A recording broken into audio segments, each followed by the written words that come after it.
Alright, so there's a card review stream. Hope the music isn't too loud. Hope my voice is not too loud, but let me know, of course. I'll be keeping an eye out. No gameplay today. We're just going to be reviewing all the cards in Scholomance. This is the community cards rating sheet. If you want to check out the community cards rating sheet, you can do your own ratings over here. So feel free to enter that command. But I'm going to be doing my ratings only without looking at anybody else's first. We'll probably do a couple passes. So, how I rate cards, you will see that. See if I can scroll this over.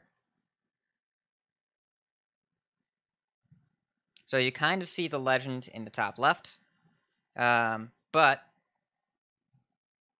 you can't really see the top here. Okay, it's fine. It's fine. I'll just copy it down here. Okay, so how I rate cards. It's going to be based on the role of the card, not just the power. Now, the Gatekeeper, thank you so much, Stowilly. Stowilly? I feel like that's Dutch, but Stowilly6288, thank you so much for that. Appreciate it. So, the Gatekeeper of Power is the bad rating. If a card is bad or gets a 1 out of 6, then that means I don't think the card is good at any of these other things. So, these are generally ratings based on a role, but the thing is, you are only good at a role if you are generally efficient enough. If it is a bad card, it is not good enough for this role, even if it's trying to be one of these other things. For example, Dark Pharaoh to Khan, one of my favorite examples. A card that could have been a build-around, but I think is just not a playable card. I know that it's in the Vicious Syndicate list this week. The irony is not lost on me. A tech card. Card that you include because it's fringe or purposeful. Ironbeak Owl, Dragon Maw Poacher. It makes sense. It's a tech card. It's very, very narrow. Could also be... there have been times where maybe it was right to put Batterhead in your priest deck or something because of the specific meta composition, but otherwise not really a great card. Filler support. So the word filler does not mean I'm playing it because I have to. I'm playing it because I need a 30-card deck. And sometimes you play cards like True Silver Champion is the gold standard for filler support. It's never terrible, but it's never the hallmark of a deck that has 30 busted cards, right? But you need those cards that fill out your curve and that help you survive and that are generally kind of good. SI7 Agent, Worthy Expedition. These are cards that... hey, what's up, Grinstack? These are cards that, like, you play them because they're not your best options, but they can win you some games. It's a decent rating. And I'm saying that because a lot of cards will probably get this rating because I think the set, we'll give a little bit, but I think the set is being hyped up a lot right now. And I think it's a really cool set. I think it's well designed. I don't know if the power level is as high as it seems. Key Support is a card that cannot be easily replaced. It's key to the deck's viability. Often has secondary payoffs or build around. Evil Miscreant's a great example. I think Spring Paw is a great example. Ziliax fits here. Zephyrus fits here. And then there are build-around cards. They dictate your deck-building choices. They establish the existence of an archetype. So Rogue Galakron and High Priest Amit are great examples. I think Risky Skipper is a great example that you could put in build-around. And then Needs a Nerf, a card that is a clear mistake and will be adjusted by the team for balance. Giggling Inventor. So you look at my examples that are solely from Ashes of Outland. Alar is a bad card. Waste Warden is a tech and fringe card. Oh, let me turn on my lights because I'm not using the green screen today. Whoa, I look a lot more human. What's up?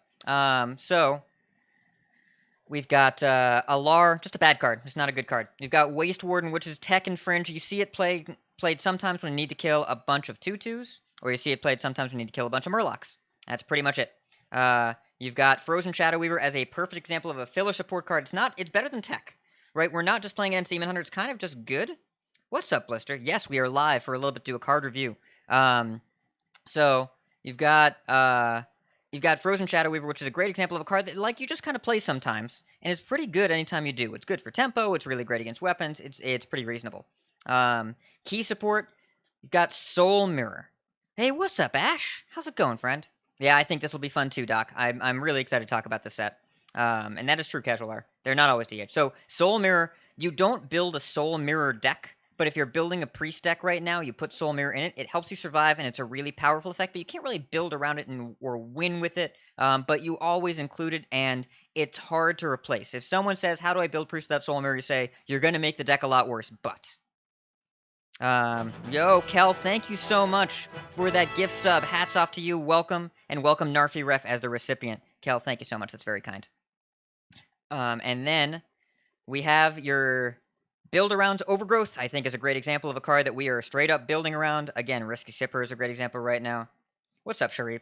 Soul Mirror deck, if you could put 6 in there, yes, but you're not winning the game with that. But it would be good. What's up, PA? And then Skull of Gul'dan is the clear winner for needs a nerf. Of all the cards that were printed in Ashes of Outland, I think that is the most egregious. Okay, so you have an example of what we're using to rate the cards, right? And I think it's important because if you just say 1 through 5, if you just rate a card and say this is a 5, this is a 4, if you were to give, say, Rogue Galakron and say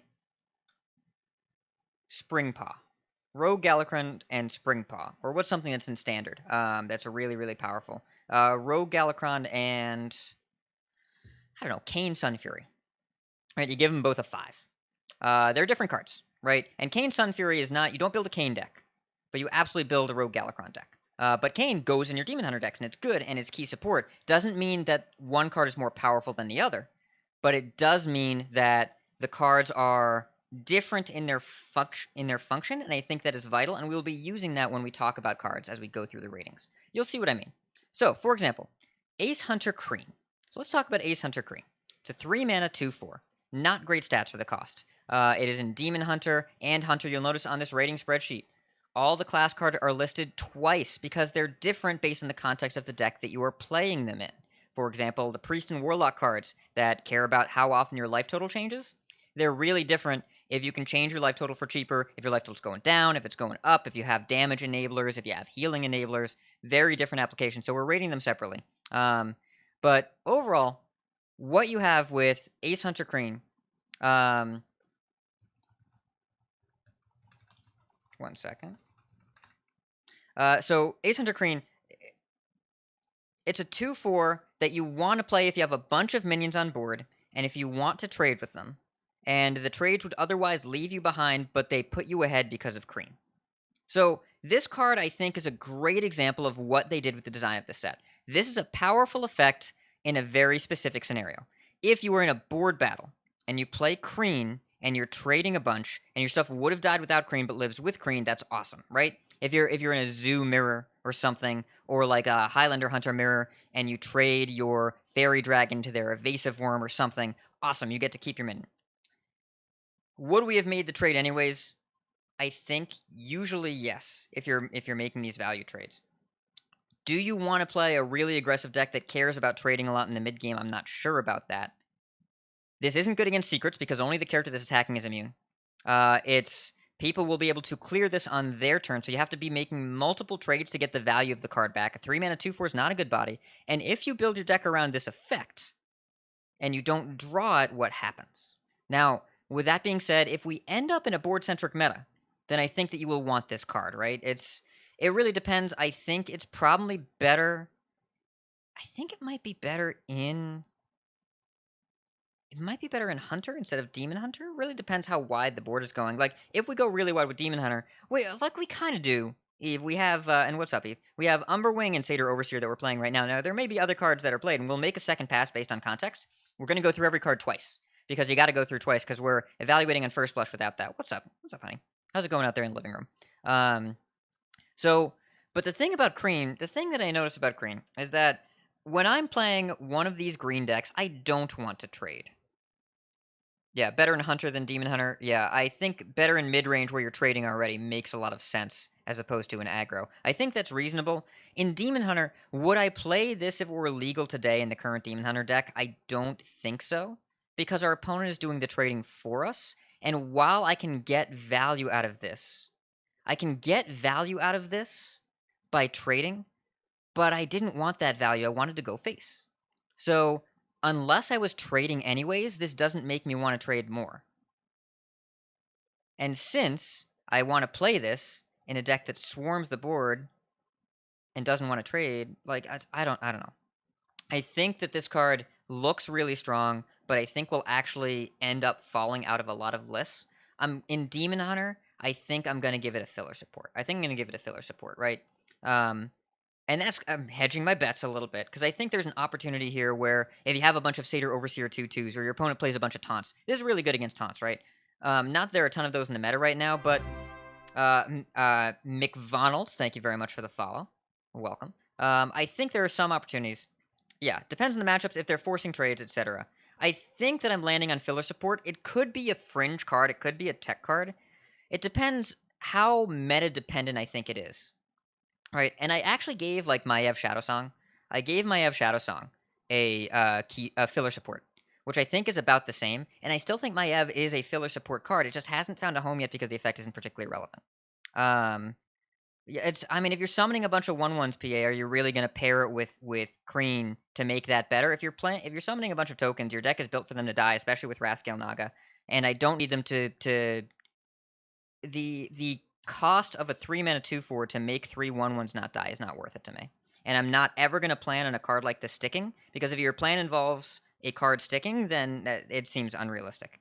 So I think really what we're doing here with Kreen is there are some decks we will play it in, because there are also some mid-range Demon Hunter decks that I hope become viable. I really hope they become viable. But where I'm starting with is kind of a wait and see.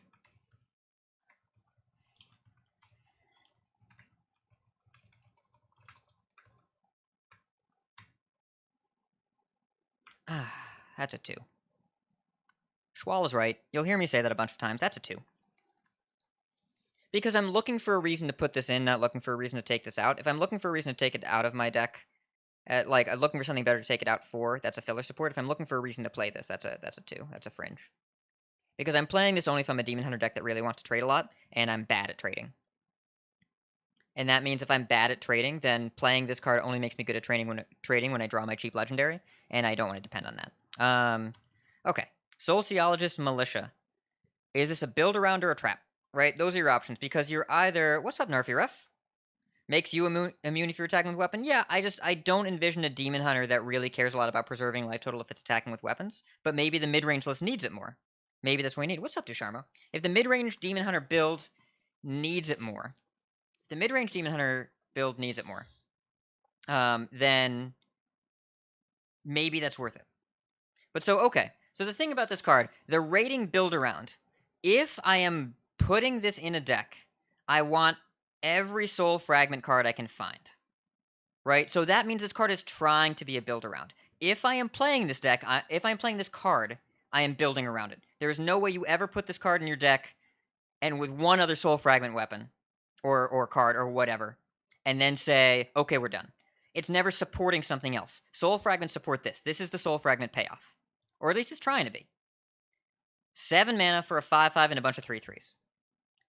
If you can play a bunch of soul fragment cards, this card on curve is strong, right? It's a lot of stats for 7 mana.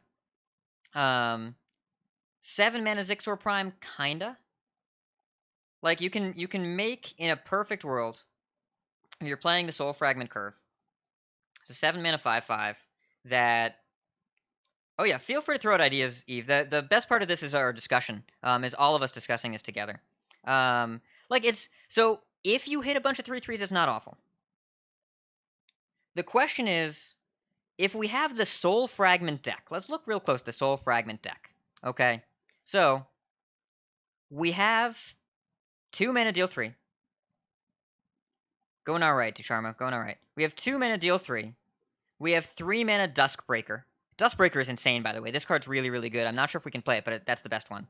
We have Lapidary, which I think is reasonable, but we have to want to go face with that. Now, we probably do. We could also trade with it. Like, this is a good card, right? The other Demon Hunter cards are good Soul Fragment cards. Spirit Jailer is a Dire Mole, maybe. Maybe we want that. Mirror Slicer, I think, is just a good card as well. So, these are good, and this is good, but they're not cohesive. They're not cohesive cards, right? Because I don't think my Duskbreaker wants to be in the same deck as my Cumulo Maximus. Will you hit Legend with these cards? Maybe. There's a 50-50 chance. Astral Blade. Either you will or you won't. What's up, Samsy's Ghost? So, this card says I want to go face. It could be a removal spell. It could be. But if I have this equipped, if I have Marrow Slicer equipped, and then I play Lapidary, am I really hitting a minion for 9? I don't really want to do that. I want to curve this out and go face with this. The Mystic makes me want to clear the board. What does Militia make me want to do? It makes me want to shuffle in a bunch of fragments and then make a bunch of 3/3s, and then what? And then what do we do? It's a bunch of stats. It's a lot of stats. If we're playing the Soul Fragment deck. I don't know what we're doing with that. Like, that's the thing, is that I'm not really sure. Demon Hunter will get more mid-range and board present. I just don't think this is the way it's going to happen. I don't envision this being the way it's going to happen. Now, with that being said, you're going to play this sometimes on an empty board. And it's going to feel like an exotic Mount Seller. But if exotic Mount Seller summoned only 3/3s, what's up, Wicked Good? If exotic Mount Seller only summoned 3/3s with Rush, how good would it be? It would actually be pretty good, isn't it? It would actually be pretty good. If exotic Mount Seller came into play and just summoned a bunch of 3/3s. And we don't have Savage Roar. Yeah, you're going to need a lot more popcorn.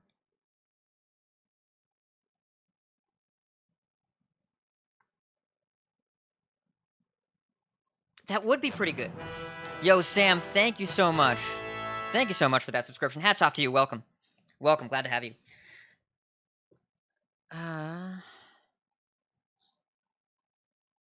So talking through this. What's up, Jamies? That's actually pretty good. That's the thing. I don't want to play the Soul Fragment cards, but I am building around this card. If I hit this on curve, this is actually kind of a lot of stuff. Thanks for the follow, man. Current DH, no. Does a future DH, yes. Yo, Big Spoon, thank you so much. Thank you for continuing that. Welcome.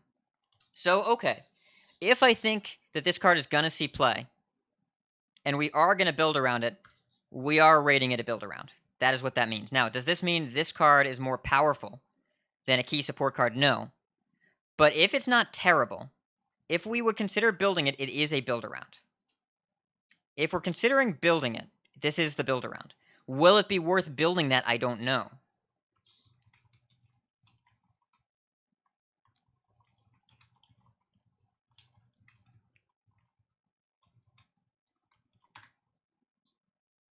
Okay, we'll come back to that. Star Student Stelina.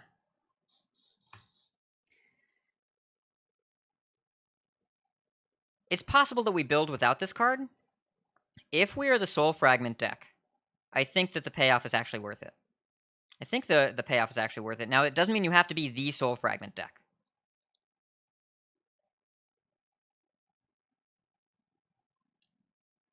Yeah, it seemed fine. The current Demon Hunter does not want this. I don't know. I'm going to rate this as a build around. And we'll consider coming back. All right, Stelina. Yeah, we did see Stelina. Stelina is a 4-mana 4/3 with an outcast ability that is questionably disruptive at a certain time. I only want to play this if I really need to hit a certain thing at a certain point. Outcasting 4-drops sucks, right? Outcasting 1-mana cards, you can outcast 1-mana cards. You move stuff over by jamming a bunch of low-cost stuff in your deck and then playing that other stuff. But once you start to get into 4-mana outcasts, that's a really tricky spot, right? Skull you set up over multiple turns, but you do that on turns 2, on turn 3, on turn 4. Crimson Sigil Runner you set up before. Well, you don't have to play all that draw, Cal. Like, you can play some draw, but not that much draw. And I don't think in the Skull, we're not playing Skull in the full Soul Fragment deck. So that's a different deck. Stelina, I need to hit something specifically at a certain point, and I need my deck to be low curve enough that I can set up the Outcast. It's not that great, Eve. The knowledge is not all that relevant. Lazul is good because of the value, but the knowledge is not particularly relevant. If we're not playing Skull, why are we playing the deck? Because we want Duskbreaker. Like, I think the 3-mana Duskbreaker might actually be the build around. I'm trying to figure that out. Okay. I'm not impressed with Stelina. I don't think there's much to talk about here. This is big. Does Pit Commander ever want this? This is key support to a bad deck. It's...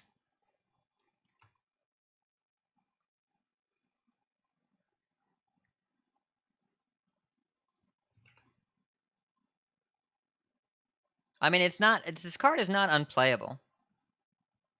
But, like, if we're not playing Coil Fang, why would we play this? If we're not playing Coil Fang, why would we play this? Now, The effect is cool. The reason to play Big DH is Coilfang Warlord. Coilfang Warlord is a significantly better card than this, and it sees no play. Costs 1 less, gets you more stats. You're not cheating now to win more. If you are cheating it out, so be it. No, that's the wrong button combination.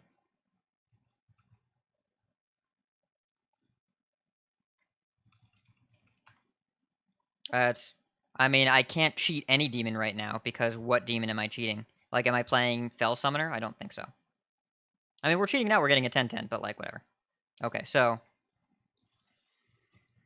copying Frenzied Fellwing is the application for this card. I'm not playing a 6-mana 3-health minion. I'm just not doing it. I think that it dies to way too much in this meta. If my opponent gets to dictate when my minion comes down, they get to dictate when they kill it, and they just trade into the 8-3 and then Rottnest Drake me or Zeph me or Time Rip me or anything, and then I just lose. I don't want to play a 6-mana 3-health minion ever. Just don't want to do it. Philosophy is really good for copying demons, for copying Fellwing. Just Fellwing. If it's not hitting Fellwing, X3 Battlefiends if it's Outcast. And if you play it for 1, and I'd rather just play the Battlefiend on 1. So if I'm not playing the Battlefiend on 1, like, in an aggressive deck, you don't want to spend the 1 extra mana, right? I'm not spending the 1 extra mana if it's in an aggressive deck. I am not playing Demon Hunter Quest, play turn 1 Philosophy. And lining up the Outcast early game is really, really difficult. So there have to be reasonable mid-game demons that I want to copy. Is Soul Shard Lapidary a demon? It is not. Spirit Jailer's a demon. It's lowest cost, too. Yo, Wash, thank you for the raid. Welcome, my friend. Glad to have you. Thank you so much for tuning in. So this card is only going to be good if we're copying Fellwing right now. Everyone definitely check out Wash in the Wind. Great guy. Fun streamer. I think I don't... The reason to play this is Frenzied Fellwing. And that's in the Glide deck, if there is a Glide deck, and I think that is not unreasonable. But I don't like this card. I don't know. I feel like there's going to be some reason to play it. Alright. I think there's going to be some reason to play this. I don't know what it is yet. I'm not willing to say unplayable. I'm not willing to say bad. I don't think it's bad. I think it's very fringe. Very niche. We'll cycle back. True Aim Crescent. After your hero attacks a minion. So... thanks, Wash. Maybe. We'll see. So, I need to make sure I update this. Your minions can attack again if they hit something with True Aim. So, if you True Aim something, you get to hit something else. Yeah, this is definitely better in Warlock, I think. I think I agree with that, Grizz. Attack order is summoning order. Yeah, I need to update that note now. Do I have that open? Yes. So, where is that? Okay.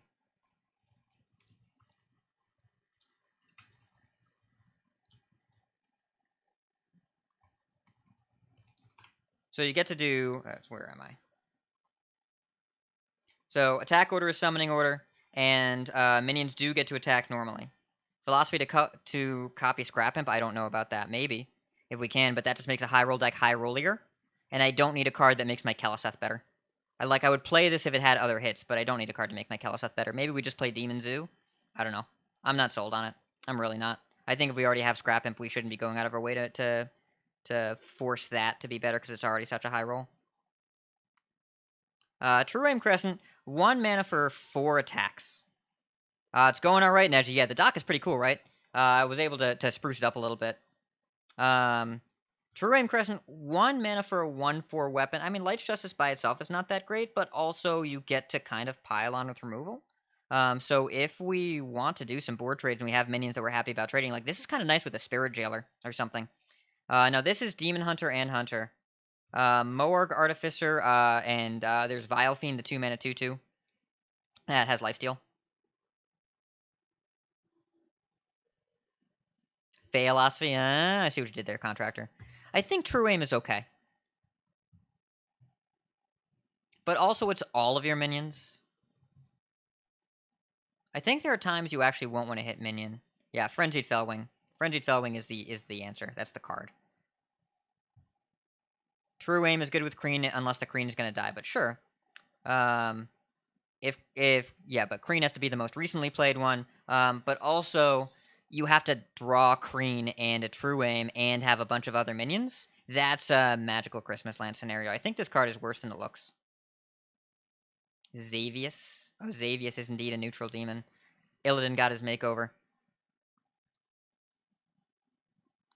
When do I play this card? What do we play this card with? What do we play this card with? Oh yeah, the Portal Puppies. There are a lot of neutral demons. What's up with that? There's so many. Highlander DH. I don't think we ever play this. Maybe I'm wrong. But, like, we get to go face and trade, but also all of the Demon Hunter minions are small. I think this is better in Hunter. I don't think I want this in Demon Hunter. Because also, if there's a minion I have to attack, and I have a bunch of, if I have a Satyr Overseer, and I want to hit a minion with one thing, I guess I attack with the minion first. It does actually set up. It's still Felma is a great thing. Yeah, and Hunter sure. But it's a one-attack weapon that sets up Overseer and Glavebound. Because you play it on one, you can skip one of those attacks and attack on 2, 3, 4, 5. Yeah, I think I agree with that, Schwell. I think I agree with. Yeah, my instinct was between bad and tech, bad and fringe. Yeah, it's very awkward with Glavebound. It's very awkward with a lot of things. I think this is actually low-key worse than it looks by a lot. You know what? I'm going to do it. I'm going to do it. Sometimes you don't want the boys to get him, exactly. Cycle of Hatred. 7 mana for 3 damage. Yeah, I mean, we want to play Umberwing on 2 every time, but if we don't have Umberwing and we are able to get a weapon activation with True Aim instead, is that worth it?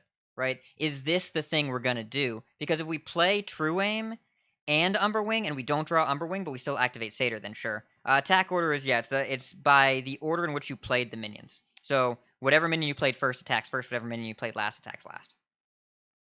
We don't run it over Umberwing. You would run it with Umberwing. You would run both. If you wanted an extra weapon, an additional weapon, this fits into your curve, activates Glavebound, activates Satyr. That has value, right? That has value. It's cheap. But I think the 4-mana weapon is the way to do that instead, and I do think that Umberwing is a better card. The question is, if this helps you maintain board control while pushing face damage, if your minions aren't going to die, that's pretty cool. I do think it's kind of funny with Guardian Og Merchant, but we kind of want to keep the bubble. I'm gonna cut it. 7 mana for 3 damage. Just absolutely no. I just don't see it. I like killing things and getting things. 7 mana for 3 damage AoE is really sketchy. Really, really sketchy. It would be better if it did more stuff. Cycle of Hatred would be better if it had more keywords. 7 mana to deal 3 to everything, including your own stuff, is really questionable. This is trying to pay off of a token Demon Hunter deck that doesn't seem to exist, and I don't know what I'm trying to hit on turn 7 in a format where everything is being summoned from hand. I don't know what this is good against. I don't know what our dream is here. Because by turn 7, things are either big or dead. And by things, I mean either the minions or you. So, I don't see it. I don't see it. Alright. This card is awesome. So, Demon Companion. We've got good with Mower, kind of hockey. Kind of. Sure, what? I mean, I would rather the card be better. If the card were better, we would rate it higher. I definitely agree with that, but the card isn't better, so how do we rate it now? Yeah, well, we don't play Hellfire because of Netherwing, but, like, what AoE damage spells do we play? The AoE damage spell we play is Risky Skipper and Crazed Netherwing. Like, those are the AoEs we're playing. Breath the Infinite. Now, I love Demon Companion. I love their anagrams, by the way.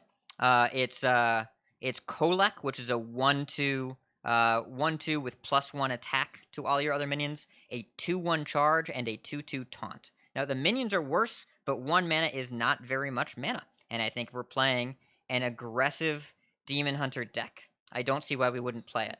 But Yeah, it's Ruffe. It's it's not Misha, it's not Ashim, it's Shima, and it's Kolek. Really clever, really fun. Half the stats, but a third of the cost. Well said, A2. Well said. And it's good for Spell Burst. I don't know how much Demon Hunter we're playing I don't know how much Spell Burst we're playing in Demon Hunter. It is a good Spell Burst activator. This is kind of the Demon Hunter study, right? You just get a 1-mana minion. And the deal is kind of good here. I think it's replaceable. I don't think I give it a key support because I don't think it is a vital card, but I think it's a nice card. Good value.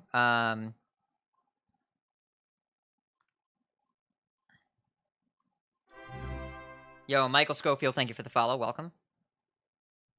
What's up, Boozy? I like this card. I think it's cool. Okay, Glide. Oh, this is a split card. I didn't even realize this is a split card. This is both.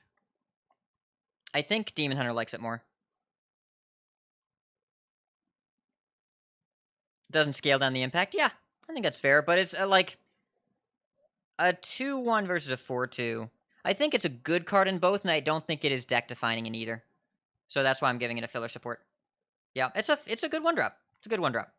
But like, so if I'm gonna give something a key support, it has to be something that enables a deck that wouldn't otherwise exist, and I don't think that does that. Better than Blazing Battle Mage? Is it better than Blazing Battle Mage? Probably. Is that true?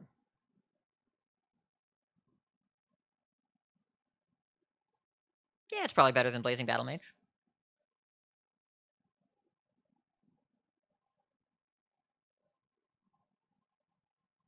Yeah.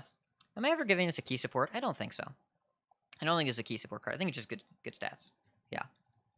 Taunt can sometimes be a downside, but yes. Alright, Glide. Alright, Glide. Alright, so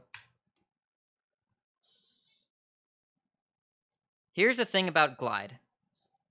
We are building around it. I don't know how worth it is to build around.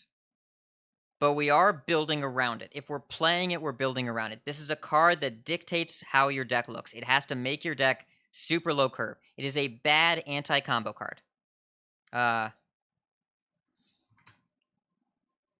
So if you're playing this as combo disruption, I don't think it's a good idea. Right? Because your deck needs to... If this is a plot twist that sometimes also hits your opponent, it's not a good card.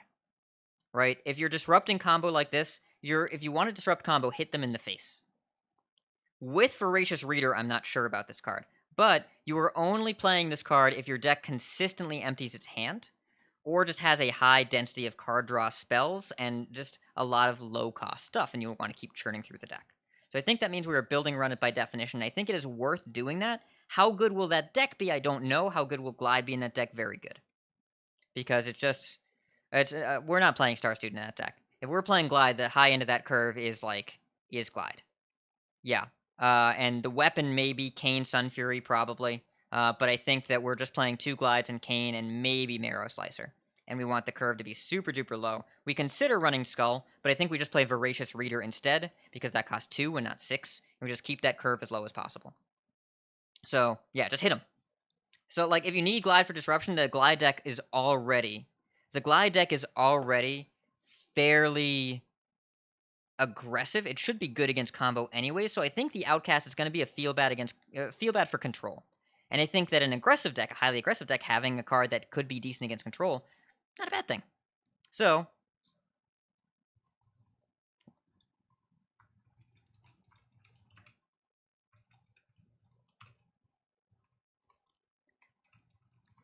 we're building around this. I don't know if that deck is good, but I know this makes that deck a thing.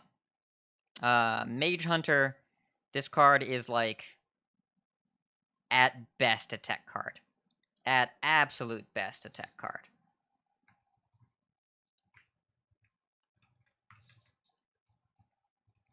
Yes, exactly, Steve. Well said. Exactly.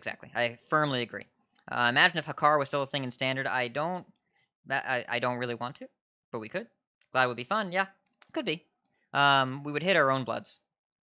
So Mage Hunter is it silences something and then hits it. So, like, I like trading into a Wormall Challenger or something, I guess. But I don't really... I don't even think that we would run this. Yeah.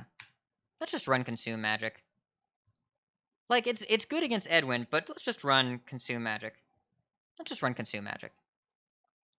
I don't even think I want this card. Like, it's a 3-mana 2/3. That's awful. It's so bad.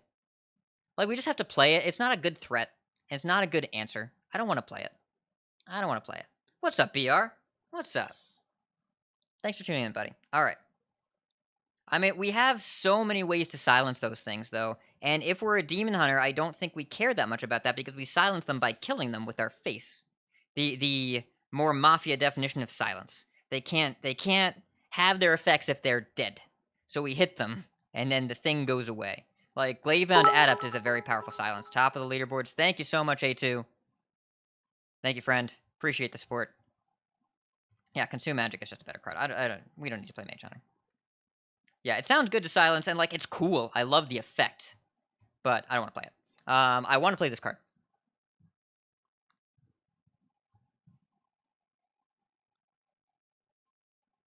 No, we're building around this.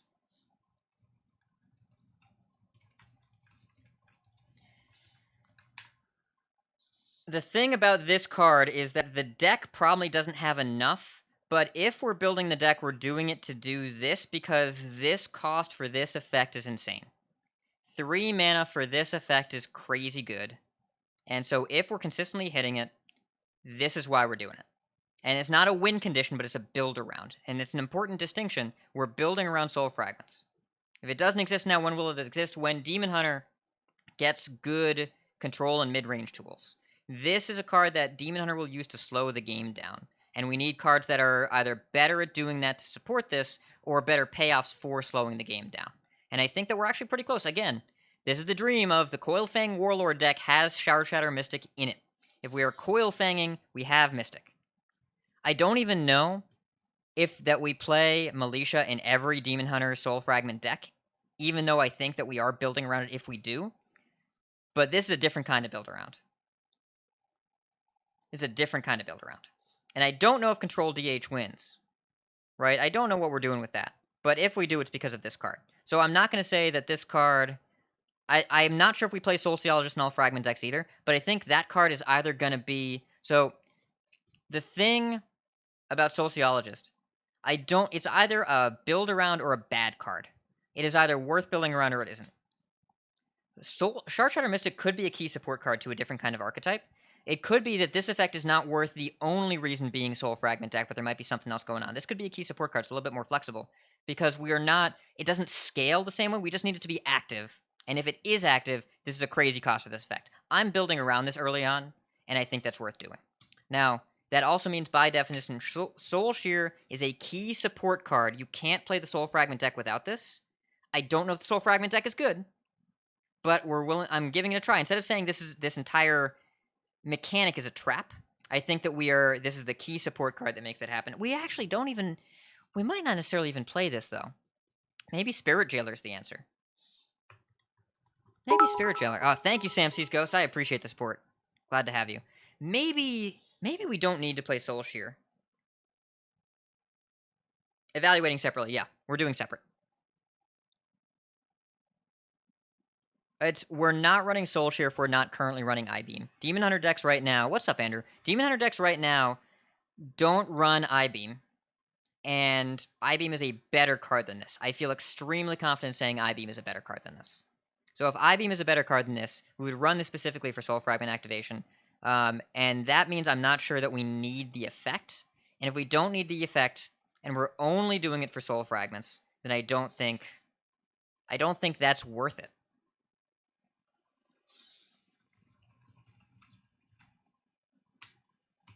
I don't know if that's worth it.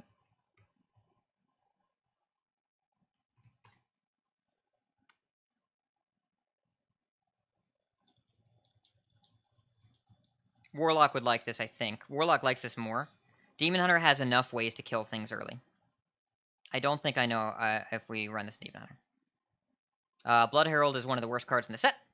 Possibly the worst card in the set, but at least one of them. Control Demon Hunter could run both. I don't think we need to run Soul Shear. I think we need Shard Shatter Mystic to be active. But I think there's a chance. This card is good enough. This effect is good enough at 3 mana that I'm willing to look into it and pay attention to this because this is really, really strong. This for 3 mana is so good.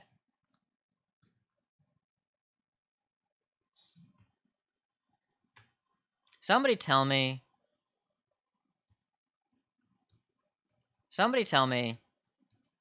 what I'm double jumping for. Am I really playing this just to get a skull? Like, okay. We have, if we're tutoring a skull into a position, but yeah, Outcast is pretty tough to activate right now. It's 7 mana skull, and if we're like, so some of the Outcast cards are cost reduction, some of them are a specific effect. And if you outcast on the wrong turn, then the card sucks. I can't double jump on 5 and then outcast the skull on 6 because I draw a new card. So this has to be on turn 7. It's not 7 mana, it's on turn 7. Right? So if you're doing this, you're not playing skull. Or if you're doing this, you're not playing skull, right? Because if you're doing this, you're dependent on skull on 7. And if you're dependent on skull on 7, then why not just skull on 6? And I don't need 2 more ways to draw skull and spend an extra card in my deck that is literally blank until turn 7. Because you can't play it early. Like, maybe you play it very early just for skull, and then you play other cards and get it out of the way. But it's so awkward in the mid-game when Demon Hunter is already falling behind, and I'd rather play other stuff early when we're getting ahead on board. Yeah, it's good. I like the I-Beam interaction, Hockey. I like this for the I-Beam interaction. If I'm doing this only for skull, we can do better things. We can do better things with our time. Going out of our way to play skull, jumping through the hoops kind of sucks. This is not Corsair Cash. We're not making skull better by doing this. I would need a really good reason to include this card in my deck, and I don't really see it. Like we could get Glide with this, I guess. Maybe we do this to get Glide. That's actually compelling. Like, maybe we do it to get Glide, but I don't want to. I don't know. I don't like it. This is only in your hand. Fel Guardians is only while it's in your hand. Skull is the 5. How does that... Walk me through that, A2. Oh, you mean in ratings? I don't think so. I would rather do anything else than play 1 mana, get a skull when I can specifically cast it this turn. I don't want to do that. Where is Fel Guardians? So, where am I? Skull is broken at 7. I do not know if it's worth the awkwardness and the cost of this card at any point earlier in the game. I don't think it's good. I think it's a bad card. This discounts in hand, not in deck. I don't... Yeah. Jump for Sigil Runner, you could do that. But yeah, I don't think that Skull at 7 would see a ton of play. It might see play an Odd Demon Hunter.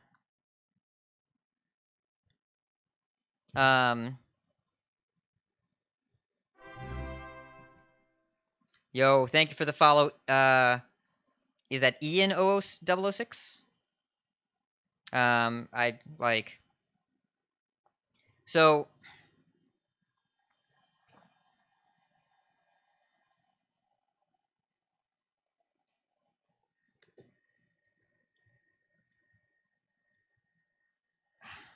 So...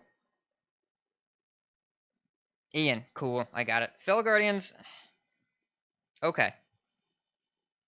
It costs 7, and it says costs 1 less. What would I need for this to be good? I would need to be the Raskiel Naga deck. I would need to be the... Raskiel Naga deck, which is not a deck. I need to be the Feast of Souls deck, which is not a deck.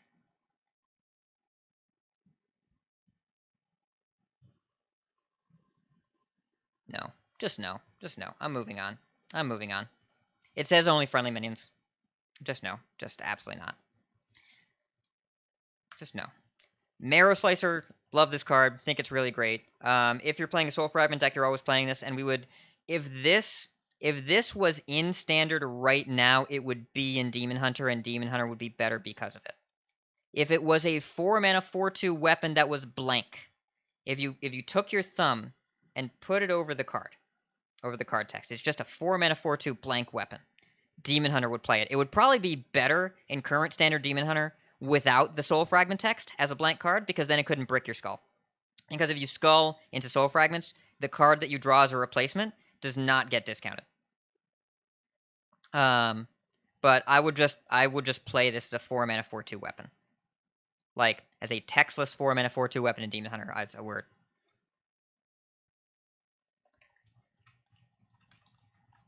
Just good. If this is a deck, yeah. Yeah, this and the Glavebound is really good. Exactly right, Neji. I agree. If this and the Glavebound's really good. I mean, it's just 4 mana to deal 8 damage, activate Glavebound, more weapon density. I want to play this. I would put this in the deck today. Lapidary is, I think, a really good card.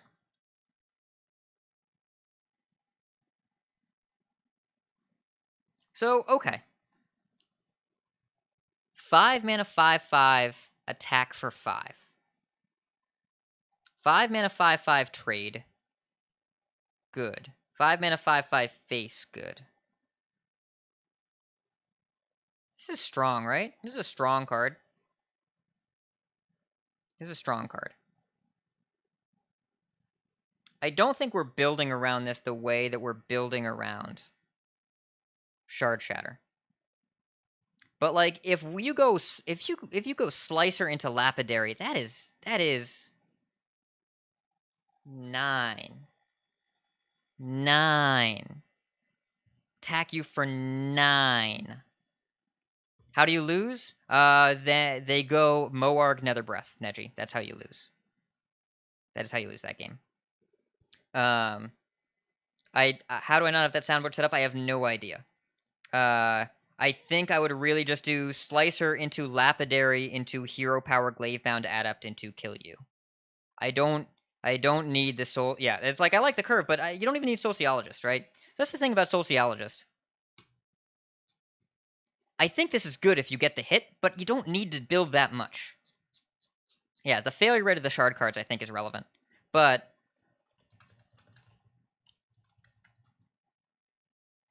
yeah, sometimes Druid plays a big taunt, but Druid is not a deck right now.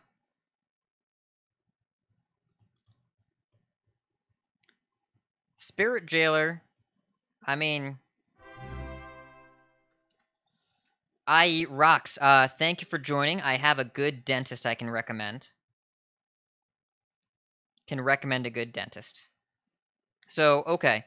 The low curve Demon Hunter build as it stands today would do this, right? It would do Slicer, Jailer, Lapidary, that's it.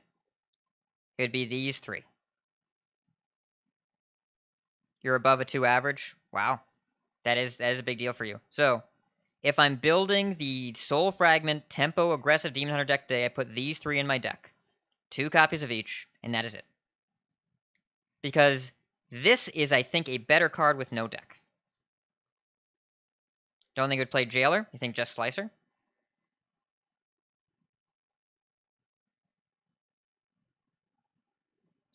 Seven mana 5/5 deal 3 for a single fragment. I mean, I'm not talking about Sociologist. I think I would play these. I don't know if Jailer is fantastic. I don't know if it is.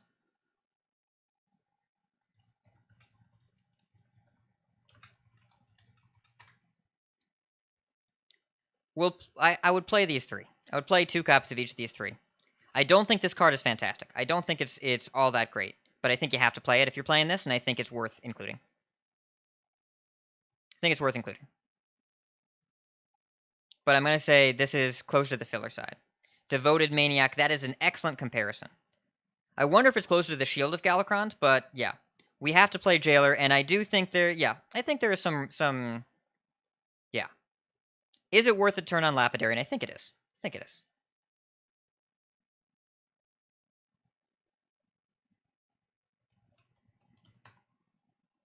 Yeah, I think that's reasonable, Steve. That's a good comparison. I like that comparison.